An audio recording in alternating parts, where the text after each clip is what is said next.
Gerai kecil mereka pun sudah diambil orang. Mutakhir satu-satunya kuasa yang ada iaitu politik juga terlucut dari tangan mereka. Nasib orang Melayu kini dan akan datang tidak lagi dapat ditentukan oleh mereka.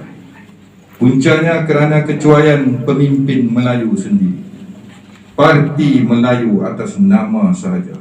Agama, bangsa dan negara sudah diselewengkan menjadi parti untuk memewahkan diri sendiri. Rebutan jawatan dan wang telah menjahanamkan perpaduan bangsa Melayu. Lemahnya Melayu sehingga kedaulatan tanah air ini pun bakal terlepas dari tangan mereka. Masa depan Melayu kini amat gelap. Kemiskinan memaksa orang Melayu menjual tanah-tanah mereka. Pemulihan bangsa Melayu hanya akan berjaya jika mereka kembali bersatu. Menyelamatkan bangsa itu adalah kewajipan dan bukannya perkauman. Namun, ia akan menjadi perkauman jika bangsa itu dibiarkan tidak lagi relevan. Justru kita menyeru supaya diketepikan kepentingan parti dan diri sendiri. Bertautlah semula demi agama, bangsa dan negara. Jika sayangkan bangsa, turunkanlah tanda tangan di atas proklamasi orang Melayu. Dengan lafaz Bismillahirrahmanirrahim, dengan disaksikan oleh 7 petala langit dan 7 petala bumi mengikut adat bangsa berdaulat.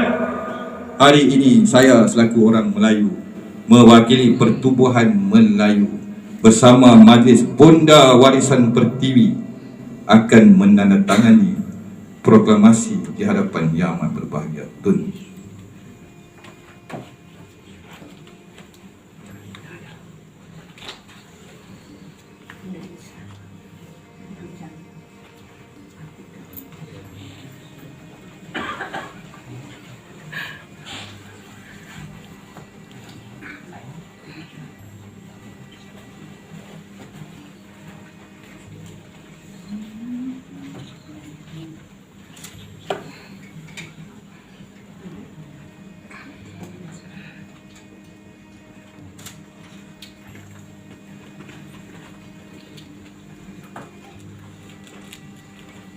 Baik, dengan izin majlis, saya mohon Tun atas perjuangan pengerusi Puan Dalina dan Bonda Liza bersama dengan saya bergambar dengan Tun telah menzahirkan hasrat proklamasi orang Melayu.